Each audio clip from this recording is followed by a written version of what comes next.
What up, everybody? Welcome into Northwest Stadium, the site of the Washington Commanders' season opening 21-6 win over the New York Football Giants. A win is a win is a win in the NFL. Certainly a good one. This is Beltway Football and JP Finley's Mitch Tischler. We're brought to you by MGM National Harbor. Mitch, you want to talk about culture changes and raised expectations and all these things. For me, it's as simple as Washington just won by 2 touchdowns against the Giants, and nobody's that excited. In years past, there'd be a damn parade going down Central Avenue. Like, they didn't play their best. They were good enough against what looks like a pretty bad team, and they got the dub. Yeah, Russ Wilson looked real bad today. What a change 24 months can have for a team. I mean, for this team to come out, and we can say the team didn't play great. The offense was a little disjointed. The defense looked really good all day, and certainly part of that comes from the Giants' ineptitude on offense, but that D-line got after the quarterback, and for all the edge angst, those 2 big D tackles in the middle were hell raisers in there. Absolutely. I mean, they made a concerted effort throughout the offseason to get bigger and more dominant on the defensive front, and I think you saw it. Kinlaw was fantastic. Payne playing really well, and if people want to talk about contract year, fine. Well, it's also not accurate. Like, he has another year on his contract. There aren't guarantees on it, but they'd have to release him, and if he's playing like that, they probably wouldn't. So I think we get over our skis with contract year this, contract year that. Deebo contract year and Payne, no more guaranteed money. Sure. Those might have been the 2 MVPs of the game outside of Jaden Daniels. Or Bill. But yeah, and Bill too. But yeah, you're right. The defensive line was so good, and they really, really set the tone early in this thing. The Giants were completely incapable of running the ball. I mean, I think they finished the game averaging about like 2.5 yards per carry. Maybe it was under 3, whatever it was. Yeah, dude. I mean, the YPC in this thing was just terrible, dude. And early on, while you're looking up the YPC, Dietrich Wise was awesome. They finished at 3.2 yards per carry, but a lot of that was late when it was Russ scrambling. Yeah. Wise was really good. He had the unfortunate, what was it, hands to the face penalty, illegal hands penalty. It was legit. But how about 2 goal line stops? Yeah. I joked on Twitter, the only reason the Giants kicked the field goal was last time they were here in Landover. They had no kicker. They couldn't kick a field goal. They wanted to prove they could do it. Well, dude, I mean, some of it, that was funky to me, that Daboll gets down there, goes for it on fourth and goal from the 3. From the 3. They get the Wise penalty. Then they run 3 plays from the 1. 2 of them were passes. Neither of those passes were to Malik Neighbors. One of them was to a tackle-eligible backup swing tackle. Easy there. Who was never open. No. The other went to like a backup tight end. Like, thanks, Daboll. Neighbors got to be that close to losing it there. I mean, all the stuff that we've seen with Russ on other teams over the past couple of years, of receivers being frustrated with what they've seen from him, you can say the same thing here. And as much as you want to talk about Russ not being great and maybe the play calling was up in the air, you got to give credit to his defense. Amos was really good. He had the one. Lattimore was good. Lattimore was good. Mikey Sainter Lattimore's going to get penalties. Like, that's how he plays. Like, he operates on an edge. And so you're going to get some of that stuff. Quan Barton on the back end. Yeah. I mean, Amos had what I think should have been a fumble on the Tracy catch right over here at the midfield, close to the end of the game.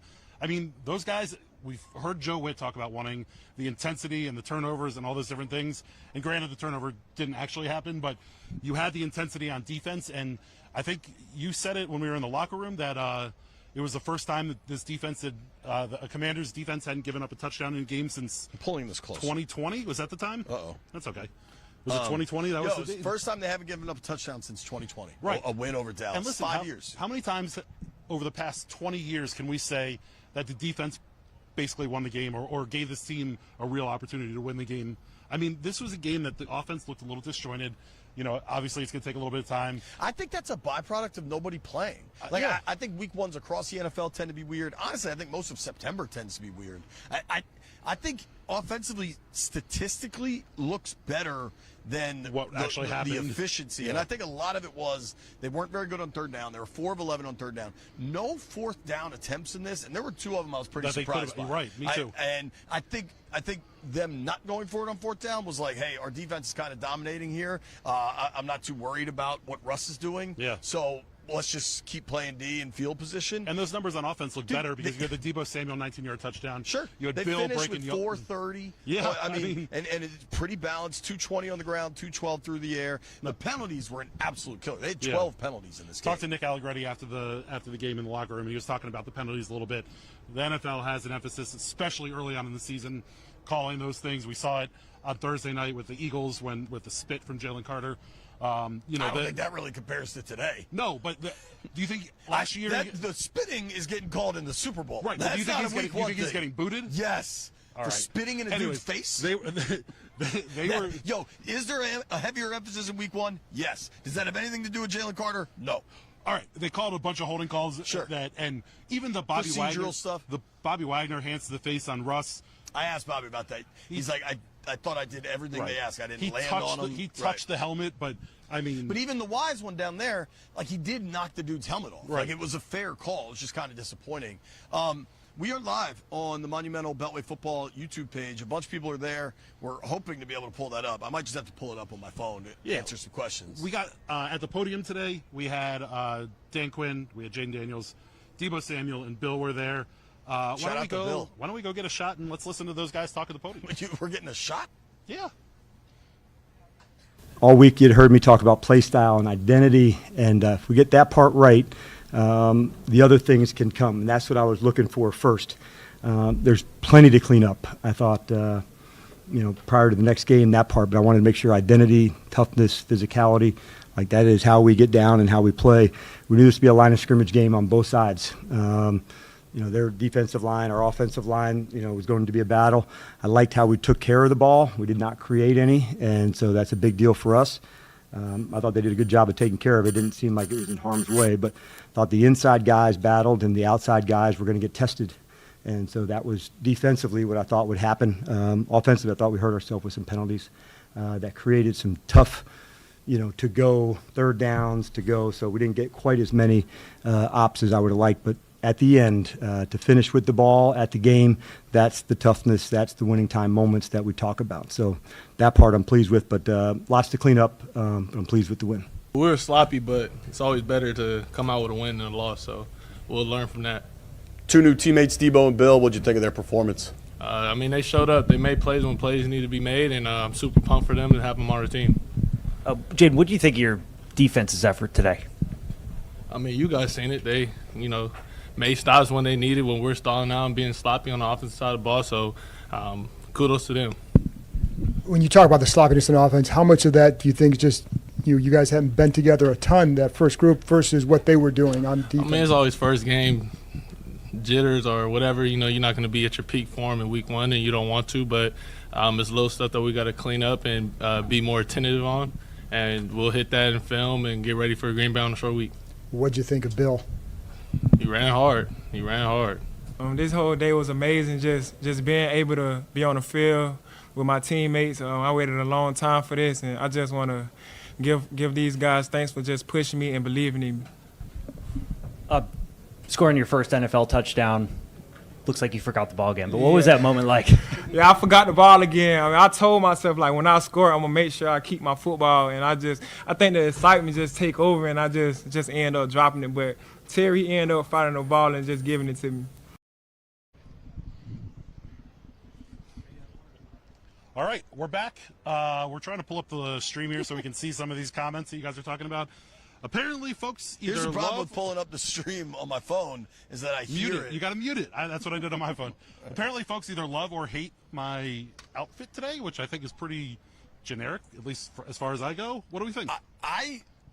That just seems like your outfit. That doesn't. Yeah. It doesn't stand out to me. I'm bailing out. Listen, on that. There are times that I wear some more outlandish stuff. But Far this more is outlandish. This feels pretty. Dude, normal. People comment. I think we should get into some of kind of what we do, right? I'm curious. I think almost every defensive lineman gets a game ball for me. Maybe not going down, but Wise was really good. Yeah. Kinlaw was really good. Payne was really good. Yeah, definitely. I don't know that Vaughn or Dorrance Armstrong. I think they both were fine. They were better on the interior than they were on the edges. Yes. And as much as we've talked about the edge angst and getting after the quarterback as much as we can, there's only so much of that. But let's do Game Balls and Goats, brought to you by Oarsman Automotive of Virginia. We ride with them. You should too. I'm telling these guys they can go around of course. everybody trying to figure things out here. So we started with the three D linemen. You want to just stay on defense here? Or you want to go back? Sure, and forth? go ahead. I think defensively a lot of guys deserve them. Yeah, I honestly, almost across the board on defense. Certainly Both Trey Amos and Marshawn Lattimore absolutely get game balls. They did a really good job. I mean, you look at what Malik Neighbors ended up with, and he had 12 targets, only 5 catches. Amos for a rookie in that position, and dude, DBs are going to give some stuff up. But the one funny one with Amos was when Scadaboo caught that ball right back here, actually on the other side. Yeah, put his helmet right in his chest, and that was a welcome to the NFL moment. Totally. Kind of probably maybe for both of them, really, if we're talking about it. Yeah. Look, we might be making progress. I had to get off your Wi-Fi. Oh, we're getting there. We're getting there. We're trying to get there. All right, we can see the stream now. Let's go. Let's see if we can get any. All right, there's the chat. All right. Hey, JP and Mitch, you all should wrestle if you tie in the over-under. In. No.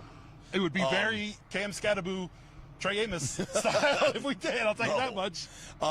I thought Amos and Lattimore were good. Mikey came off there for a play. You remember that? And he came back and seemed totally fine. See, I think you're getting distracted by the chat, Mitch. You got to be able to lock in. Listen, here, our guy DJ Premonition is saying they don't like the tie. That's what the issue is, I guess. Why not? I don't know. I think it's a fine tie.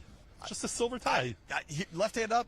I've given up commenting on your fashion choices. I just embrace you for who you are. I like being who I am.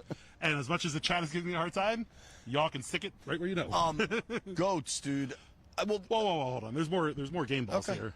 Offensively, Jaden Daniels, Deebo, Bill.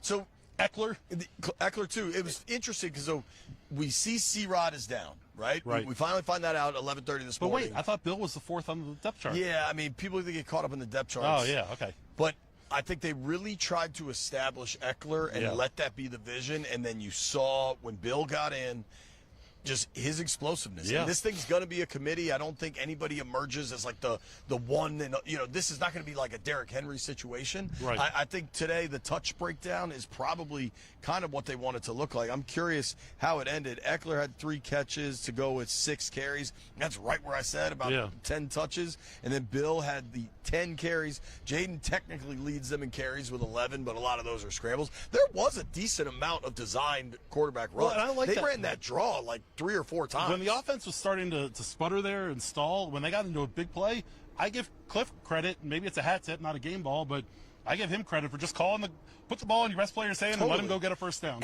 And hopefully, like as a people, we've moved past the oh man, you got to protect Jaden. Like that's his game. Yeah. Right? That's who he is. And he ran twice on the first 4 plays, took a couple pops. That's his game, dude. And when you are a legitimate MVP candidate, you don't go changing somebody's game. Well, and let's be honest, I'm curious what your thoughts were. We were sitting, close to each other in the press box. Those first 2 big pops he took, it takes you a second to remember, oh yeah, he's not the biggest body, but he can take those pops. That's all part of his game. He took those hits, and I was like, There's Jaden. You see him warming up there. I mean, the thing was, Jaden did a really good job of keeping this offense moving in the right direction, and that was impressive. I want to go back to Eckler for 1 second because we're going to hear from Austin coming up here in a little bit, but talking about the false start penalty where he kind of tried to make it look like he was going in motion, which is kind of a smart little vet play. It was a false start. It's a false start. It's a false start. It's a bad play. But he turns around, and the very next play, he catches the 19-yarder over the middle. And he just kept making individual moves, individual efforts. Wouldn't go down. Right. And I think that's, we've talked about effort from this team a lot over the years, and guys not necessarily coming out and giving it all, especially early in the season when things are, a little bit slow. There's that might not be the exact play we're talking about. Well, that's from Warrants, I think. Okay, yeah. But either way, the fact of the matter is you had guys come out and play hard on both sides of the ball, and, it was good to see them coming with the out. lack of football until week 1 now. I think this is kind of a good to normal effort. There's not a lot you can get done. Absolutely. I mean, but dude, offensively, if you just look at the charts, first possession was a punt. Then they score. Ertz on that possession, kind of the first possession. The drop on third down was tough. I think the false start was a bigger deal. Yeah, so they went from absolutely. 3rd and 5 at the 48, which my guess is even if you just pick up 2 or 3, then you're going to go for it on 4th down. That's the way this team's been wired. To 3rd and 10, he drops it. They have to punt, and then he makes up for it with a touchdown catch on a really nice slippery little route. That's kind of what he does. He had another big catch late in the game. Ertz to me is at least a hat tip, if not a game ball. Yeah. Deebo, we haven't really talked about. I mean, 100% a game ball without totally, a doubt. and just his level of explosiveness. And 7 catches on 10. It was right here. The end zone. Yeah, literally, you guys can see it. I mean, that was the. That's also the replay machine Yeah, for anybody. right behind us. There You you go. want to lift a curtain, give the people a look-see? Do I have to give you a quarter? We're not in Amsterdam, JP. I was thinking more Times Square, but whatever you're into. That play call was awesome. Yeah. Tunsil getting out, that was really cool. And then they ran the fake of that later to McNichols. I liked that. Deebo showed toughness. Deebo showed speed, showed that he's in perfect shape. Deebo was super impressive. He had the one, I don't know if it's a drop necessarily, but alligator army ball that might have been a bit long on the Jaden throw. But outside of that one, which is a real nitpick there, he was really good today. I think that ball was just too far out. Right. I don't think what I'm saying is sure. He came up with balls that he should have, and then he also just showed that toughness that we love to see. And on that play, on the end around, when you had Laramie, Laramie out front, all the talk when they went and got Laramie Tunsil was talking about, oh, he's not that great of a run blocker. He's only good at pass blocking. It's an effort thing for him or whatever. He showed you everything for who he is today out there on the O-line. I thought the interior did a really good job for the most part. They ran for 220 yards and 7 yards a pop. Yeah. Pretty hard to argue. They did a really good job. And it was kind of disjointed, which is remarkable. Right. When you think about where the numbers land. Now, some of that is Bill breaks off the big one late to seal the game. But, I thought the O-line was really good. We kind of thought it was going to be Allegretti. Sure enough, it ends up being Allegretti. No, I thought it was going to be Wiley. And Allegretti played. This week we started getting clues that it was going to be Allegretti. Right. Thought he played quite well. I mean, the rookie, Josh Connolly didn't struggled some. But he's also going up against one of the best D-lines in football. Right.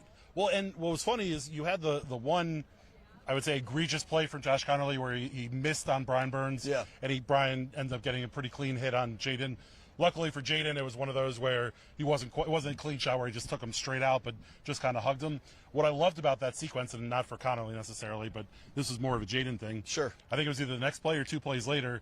Jaden scrambles out to the right around the side, and he runs just right by Brian Burns. And as he's running by him, you see him turning and looking at him and kind of giving him a little something. And see that it was 3rd and 7, and Burns is an all-world athlete. He's all-world as fast athlete. of a defensive and outside linebacker, or whatever his role Burns was in a pretty good position. Yeah. And it was almost like Jaden just hit the turbo button. Right. Like he was a video game and just was able to go right by him. It was impressive. It was remarkable. I have a bunch of notes to let's here. We gave game balls to a lot of the offense. Why don't we go into the locker room and hear from Nick Allegretti? We'll hear from Austin Eckler and the rest of the guys. That's what I've been doing since I got here, man. So, each guy who has their first touchdown, whether it's in preseason or the NFL, regular season, I just try to make sure they get their football. So, I'm going to let him do his dance. I'm going to let him have a good time and let me worry about the football. So, it's just unbelievable to see the way he's come in and just put his head down and worked. I think he's earned the respect of the O-line, our entire team, and he runs really hard.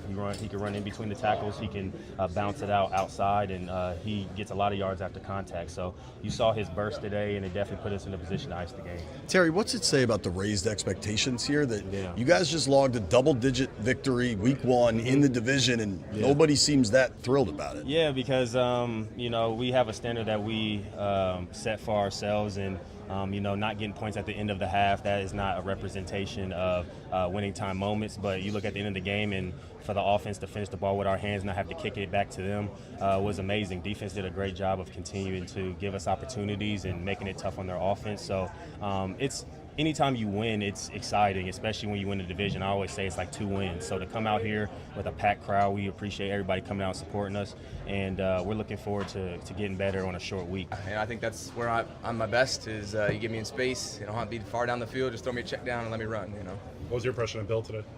He did his job, man. He did his job at a high level. I'd love to see it.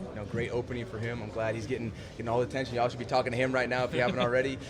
Praise him up, and looking forward to having him in the room. And to have an offense that didn't really click on all cylinders, but still to win by 15 against a division opponent, that's just a great start. Shout out to the defense, man. The defense turned up today. It was awesome seeing all the pressure that they were getting, collapse in the pocket. Shout out to Payne. I feel like Payne was all over the place today, man. He had himself a day, even the guys on the edge, the corners, locking it down, getting some good tight coverage out there. So that's what it comes down to in this league is team wins. You know, being able to rely on each other when things aren't going the best. Hey, we weren't scoring as many as we'd like to, but they were holding them to 6. So we appreciate that. Against a D-line like that, the way you guys did, how'd you feel the line played? Yeah, I'm happy with it. I mean, we knew holding was going to be an emphasis. So we're going to have to take a look at those. And I mean, some of them with the way 5 plays, those are going to happen. And there's a lot more positive than the negative, so we'll take those. Just got to focus on keeping our hands inside, and we'll figure that out. But yeah, really proud of the way that the guys played. BC's first game at guard, Josh, first game in the NFL with a very, very good rush package. So proud of how the guys did today. We're back. One question that we see a ton in the chat is if we think the offensive choppiness was a result of like a lack of preseason. I say yes. I think that's just like the natural order the natural order of work in the NFL now. Is they don't want anybody to play in the preseason, and the season's so damn long. You kind of just learn as you go early on. We've seen it for a few years now. When they went to 17 games, only 3 preseason games, players don't play nearly as much in the preseason, and we see the kinks that they usually work out in preseason working out weeks 1, 2, 3 of the season. Now, granted, you know what? I thought a lot of times you see bad tackling. I thought in general they tackled pretty well. Yeah.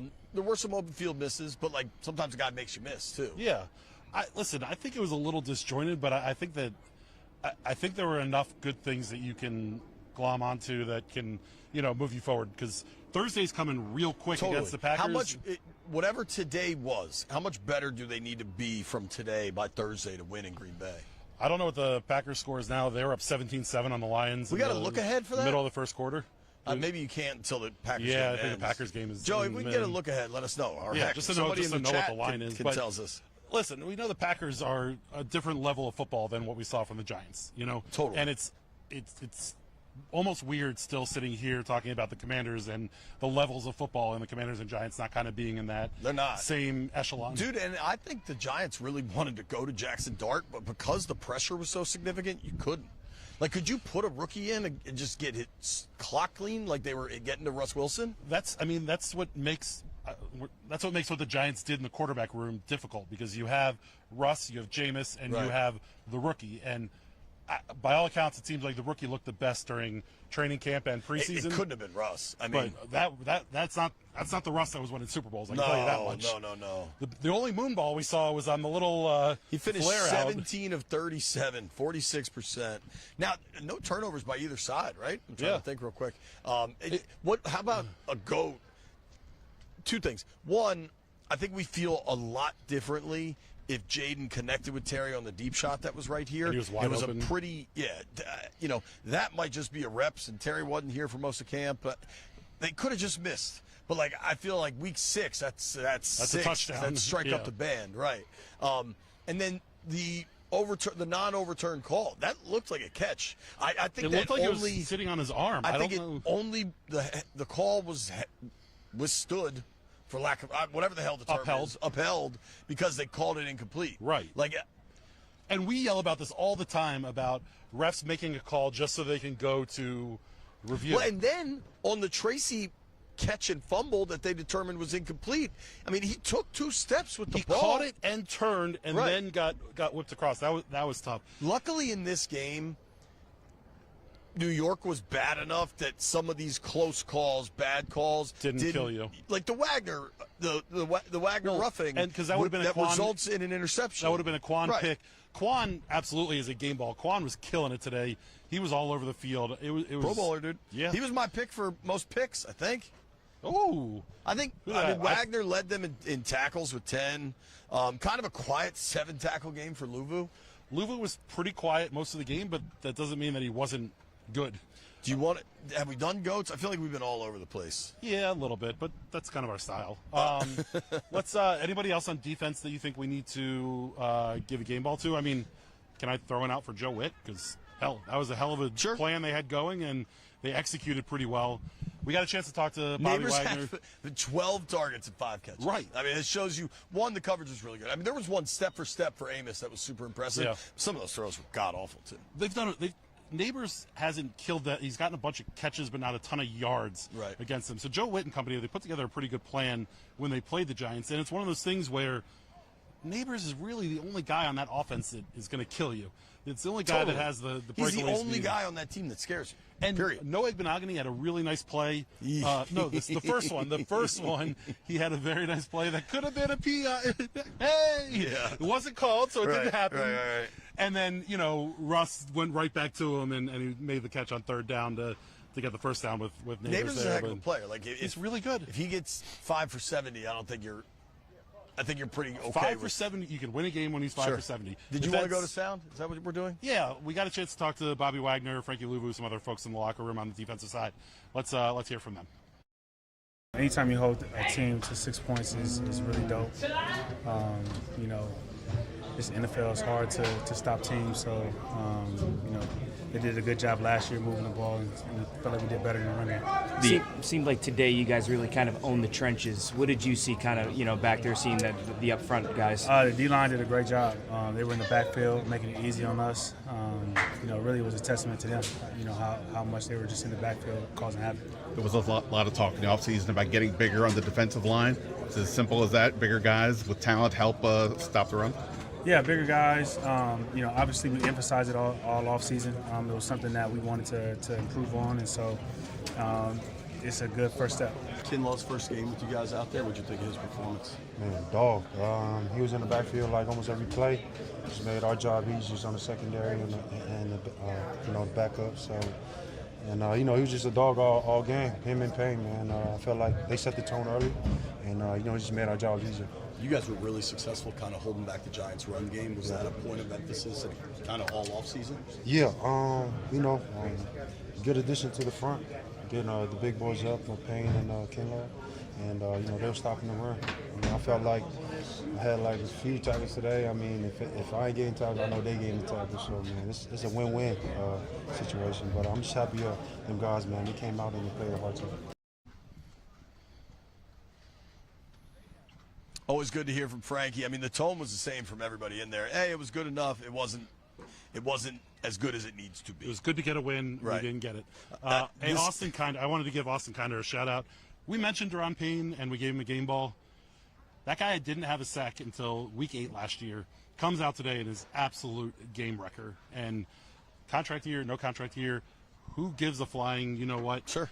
That guy was all over the field, and he was a difference maker. And for years, particularly since a couple defensive tackles got big contracts, there was expectations of what was going to happen on the inside, on the defensive side. And you went out there and you saw Javon Kinlaw regularly beat the stuffing out of John Runyon and the rest of those guys on the Giants D-line. Deron Payne, and the guys that were animal. missing were at tackle, not on the interior. Right. Right. Andrew Thomas wasn't there. Right. And it's funny because Andrew Thomas didn't play. Evan Neal didn't play. And I was like, oh, man, we're going to see Vaughn get after him. We're going to see Dorrance get to the quarterback. And you see what, almost the Ron Rivera group's, plan was when you have two interior guys that can disrupt the game as much as those guys. Hell, that was more Bruce and Gruden. Yeah, however far back you want to go for it. But that was impressive. So this was really funny from B-Town Bones 21 on the chat. He said, Chris Moore got a hand transplant between the preseason and now. Who would have thought that the first big play of this game, when Washington's offense needed something, it's Chris Moore down the right sideline. It just called up yesterday. Yeah.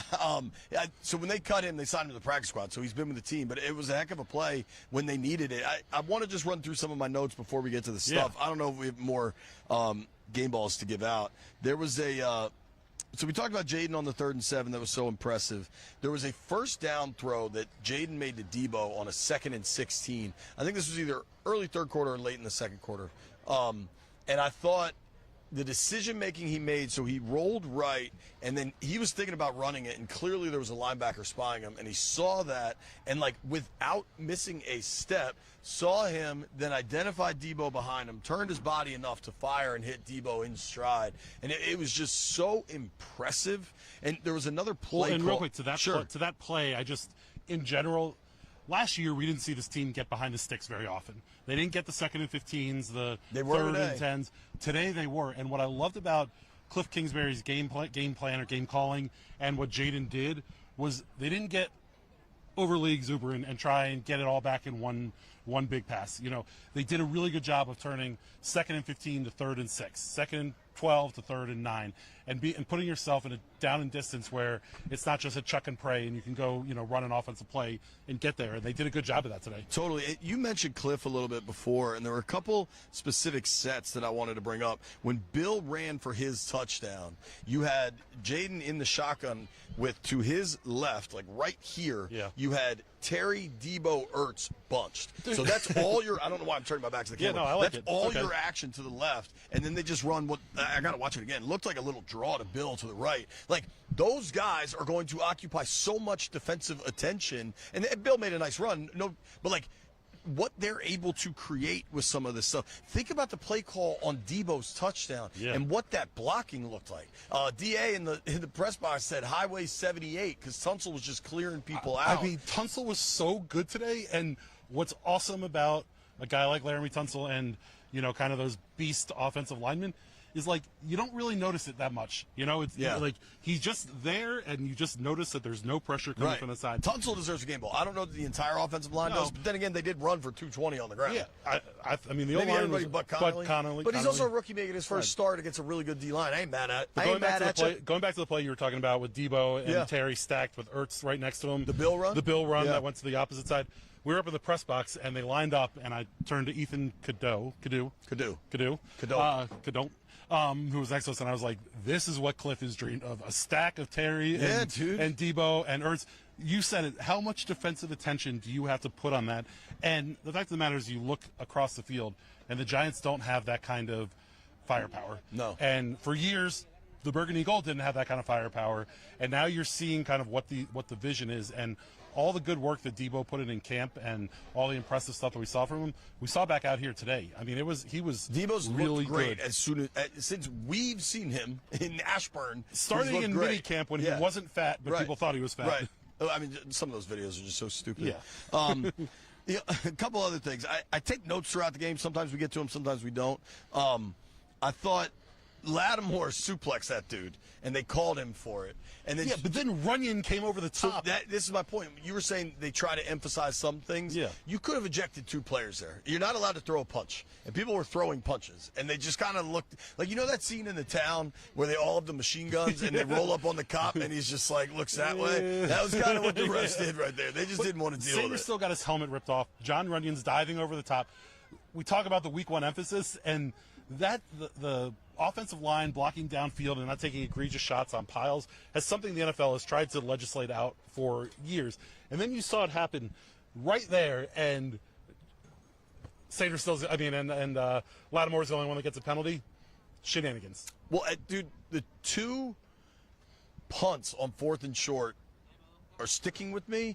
I imagine that'll look different against Green Bay. I think DQ talked about, like, the 4th downs. There are very specific computations into when they decide to go for it, and I think the computations against that Giants team where we don't need to. Yeah, and the kicking game, dude, how the mighty have fallen. Gosh, it's not only it's a combination of how the mighty have fallen. 4.5 wins for that team. I still think they get over it, although after watching today, I'm not quite sure. I think we need a lot out of Dart or Jameis to be back at Florida State. I think we might be underestimating a little bit how good Washington might be.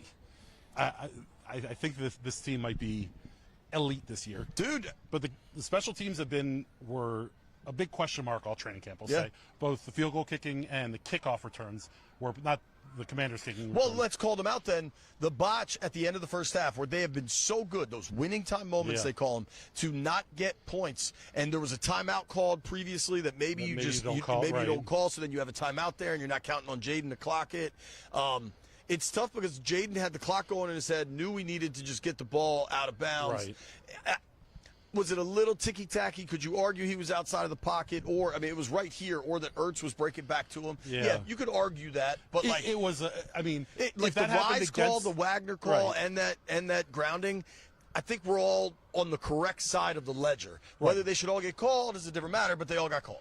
Yeah, I thought with Luke and Deebo back there, Luke had the great kick return for all the Luke angst there is. That was great to see out of him. Good to see him make a play. I thought the kickoffs were good I as thought well. Bates was good as hell. I mean, it's not a statistical thing. But It's funny, you just get used to seeing it, and right. like, you know, you see Bates motioning across, and you're like, you know, you're like, what? You're like trying to count it out. You're like, all right, tackle's got him, guard's got him, Right. center's got him, guard.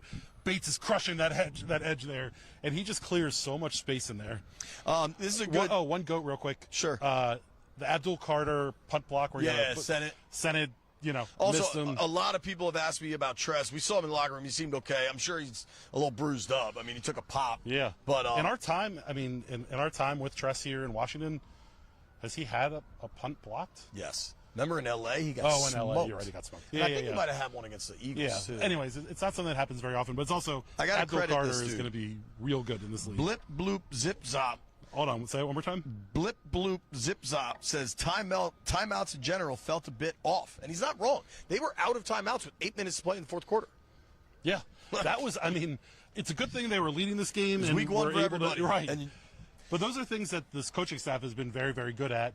And the players on the field have done a good job of you know, end of game, end of half. when you can identify that you're the better team and you can kind of pull your punches and get out with a win knowing you're on a short week, I ain't mad at you. I'm feeling very Tupacian tonight. I ain't mad at you. But if Thursday night is your A game. Like Thursday night, you're not playing with your food. This was a nice warm up, a nice appetizer, and a moose bouche. It's like if the you will. old preseason. Yeah, in a moose bouche, if you will. Sure. And You really now want to say it again? I do. I want to say it one more time. A moose bouche. All right, let's do the stuff. All right, let's get out of here. Let's get to the stuff. I feel like grounds crews checking on when the hell we're getting out of here. We'll start with our over-unders, brought to you by BetMGM, MGM National Harbor.